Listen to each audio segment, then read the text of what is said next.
Upheaval. Breaking Point. Chapter 16. Divisions. As night settled across the northern plains, it did so upon the already set-up camp of Fangbreaker Fortress's survivors. By the end of the day, every pony was completely exhausted. Commander Dreadstep had called for a rest only when the sun had partly set.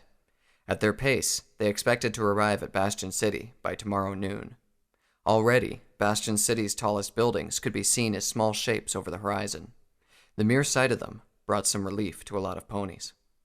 Twilight Sparkle counted herself among them. She was also glad to finally be able to rest. Her shoulder was really starting to hurt, and her legs were starting to give. Right now, however, she was more concerned over some pony else's fatigue. Sure enough, she found Rarity flat on her belly on the ground, panting in exhaustion while sweat dripped from her mane. Even with the cold, the exertion made them sweat. Twilight knew that she didn't look much better. "How are you feeling?" she asked her friend.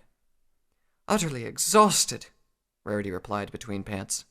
"If this is what life in the Legion is always going to be like, I'm afraid I may not last very long." "Don't say that," Twilight chided gently. "I'm sure you'll get used to it. Here, I brought you some dinner." Rarity looked up expectantly. "Please, please, please tell me it's a bowl of tossed salad with some pastries for dessert," she said. "Even a loaf of ordinary bread will do." "Sorry," Twilight replied as she placed the small pouch in front of her friend. The sight of it seemed to suck the last remaining strength from Rarity. "More of that disgusting sandy feed," Rarity grumbled. The expectant look became completely downcast. "Cheer up, Rarity. Vanguard said there's lots of decent food at Bastion City, and we're almost there." "It's not that. Well, it's not only that. The feed is certainly depressing in its own right." "So what's wrong?" Twilight asked. I was just thinking of Sweetie Belle," Rarity said softly. "I hope she's not terribly upset about me being banished. And Carousel Boutique, it's only been a few days, but it's most likely in shambles now. And I didn't even get to finish that last order, too. Spike worked so hard to help me with all those gems, and it was all for naught."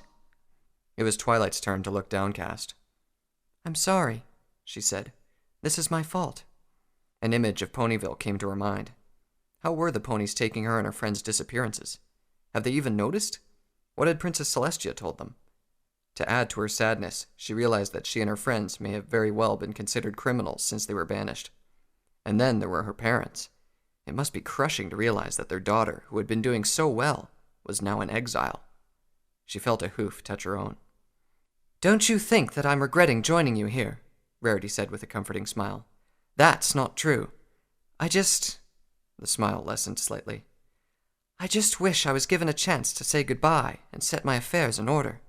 I think all of our friends feel the same way about that." "I understand," Twilight replied. "I wish I could have seen my parents, too. Princess Celestia must have been afraid that we would spread the knowledge of this place if we weren't banished immediately. Well, let's not wallow too much on unfulfilled wishes. Excuse me while I choke down dinner." With that, Rarity poured a small amount of concentrated feed onto her hoof and started eating.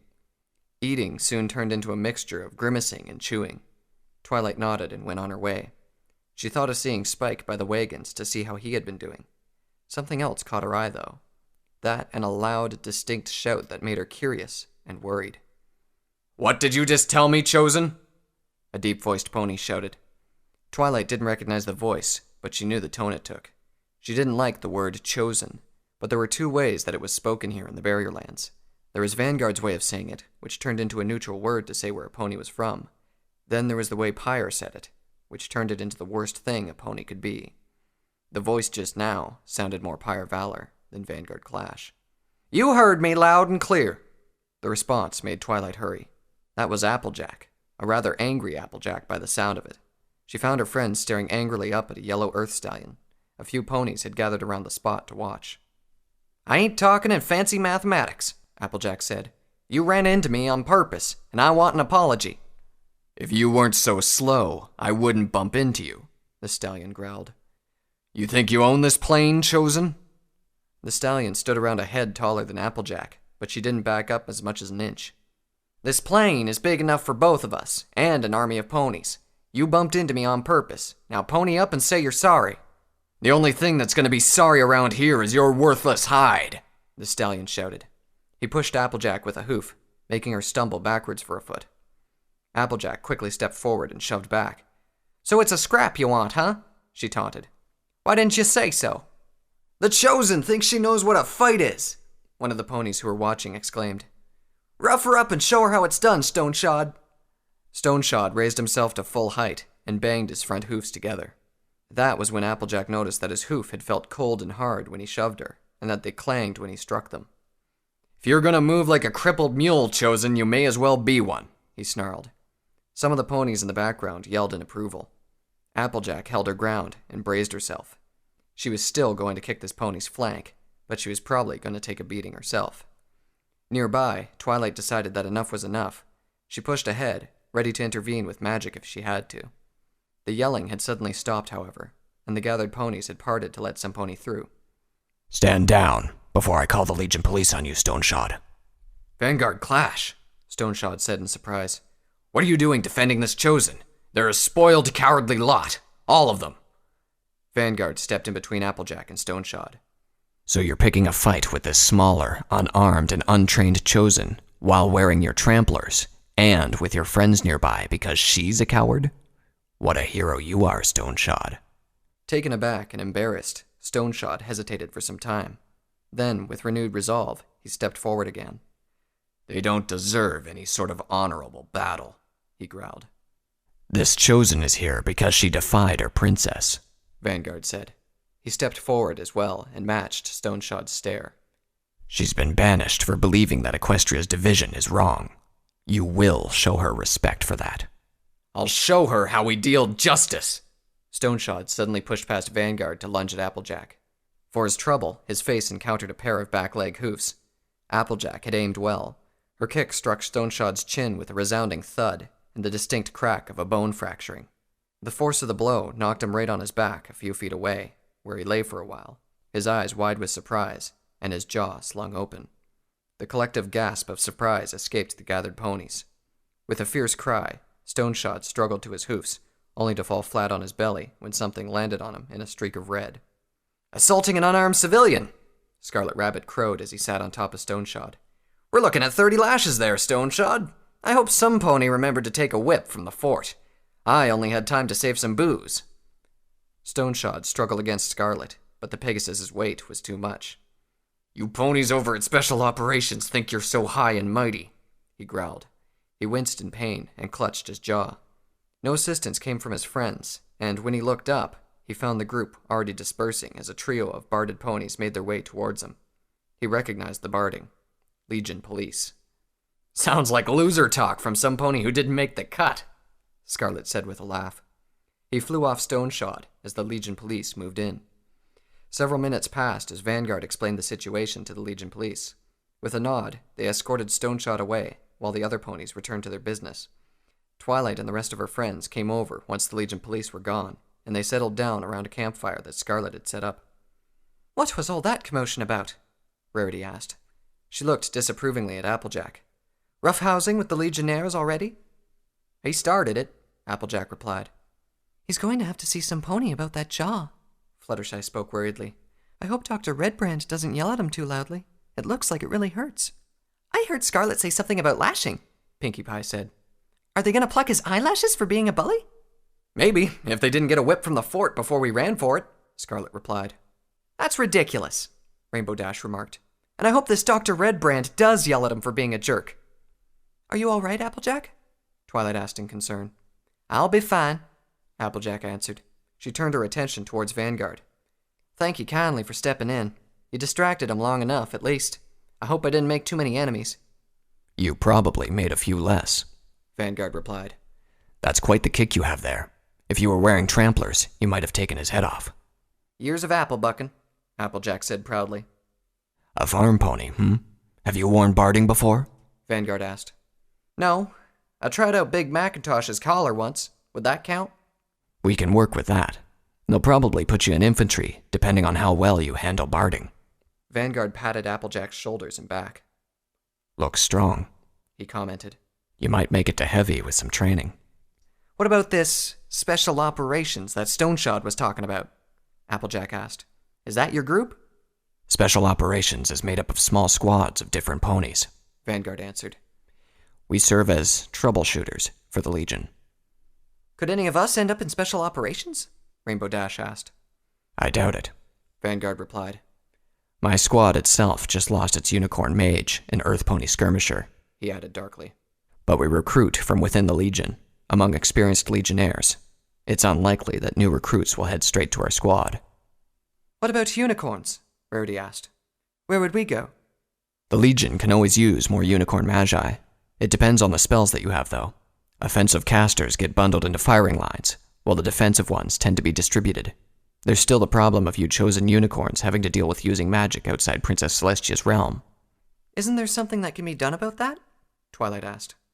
I don't know, Vanguard replied. Perhaps Prince Torado has a method for adjusting your spellcasting for his realm. Or you'll just get used to this place and you'll be able to cast at your best in time. With the questions out of the way, the group was silent for some time, with the only sounds coming from Spike, who had started dozing next to Twilight, and the uncomfortable grunts of Applejack and Rainbow Dash trying to get a mouthful of concentrated feed down. Vanguard watched them in amusement, and then turned toward Scarlet Rabbit. Did I hear you right back there? He asked. Did you save some booze from the fort? Stormbrew gave me a free bottle when I managed to save the last barrel from the brewery, Scarlet Rabbit said gleefully. It's good stuff, too. I hid it under one of the wagons. Want to drink it, Captain?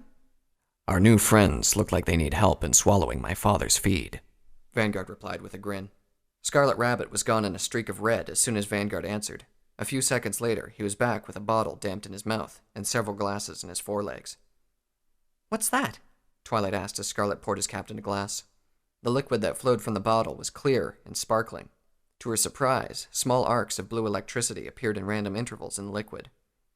Stormbrew's good stuff, Scarlet replied as he poured himself a glass. But what's it called? Twilight asked again. I just told you. Good stuff. Stormbrew is an excellent brewer, Vanguard said. He took a sip of the drink before continuing. Not so good with names, though.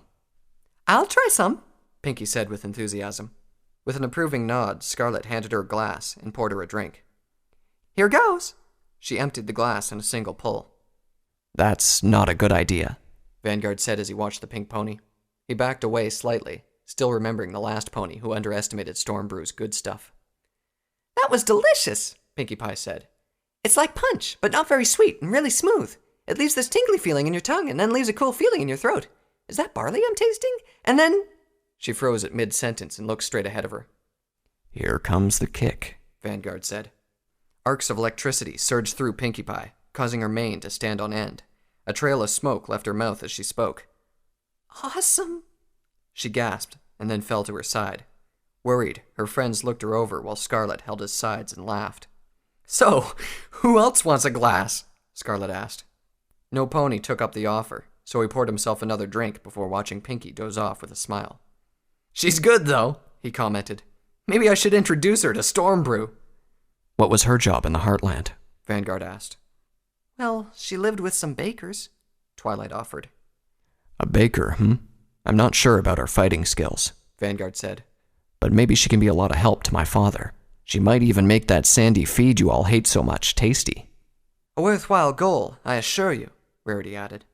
Take a hint from Pinkie Pie, Vanguard said. Time to turn in. We still have some walking to do tomorrow. The rest of them agreed and turned in for the night. Some time passed, and the entire camp had become quiet. Nearly every pony was asleep, save for the sentries guarding the perimeter. Vanguard Clash found himself awake, and he quickly realized he wasn't alone in his wakefulness. Nearby, Applejack was sitting by the fire, while her friends slumbered around her. Something wrong? He asked. Not really, Applejack replied. I was just thinking about... stuff. Vanguard didn't reply immediately, and settled nearer. Say, Vanguard. Yes? What Stoneshot said about us chosen ponies. Is that how all you Legion Taps feel? Do you think we're all cowardly and spoiled? No, Vanguard answered. If I thought that, then I'd be joining Stoneshot in beating you up. The fact that no one helped him should give you a clue as to how popular his opinion is. So he's just one disgruntled pony? That's not quite true either. The ponies of the Barrier Lands have different opinions on the Chosen, Vanguard said. Some like to treat you in the Heartland like a fairy tale and just concentrate on fighting for their homes. Others acknowledge your existence, but put their faith in our prince, knowing what's best. There's also ponies who just like a good fight and don't sweat anything else. He looked at Scarlet Rabbit when he said that. And then there's Stoneshot and his ilk, who like to hold on to a centuries-old grudge. So, where do you put yourself? I think I'm a mix of the first two, Vanguard said with a smile. Why would any pony want to hold on to a grudge? We've never done anything to them. If we knew what was going on out in these parts, we'd all have done something to help. Don't be so sure to put all your fellow Chosen in the same boat, Vanguard cautioned. As for why to hold on to a grudge, who knows? Perhaps it makes them feel superior by playing the victim of injustice. They could genuinely feel that it's the Chosen's fault, or they could just be carrying on their parents' beliefs. A minute of silence passed, with the two of them simply staring at the fire. Speaking of folks, Applejack said, I hope your pa's not too upset about us not liking his sandy feed. To be honest, I don't think it's that bad. It'll probably taste better with a little applesauce. I'm sure he's already taking your ability to swallow it with only a little gagging as a compliment, Vanguard replied. Is that why you were wandering around when Stoneshot ran into you? You were looking for some applesauce? Well, yeah, Applejack answered, her face reddening slightly in embarrassment. Just plain apples would have done it. I can make applesauce in a jiff. She paused for a while, and then went on.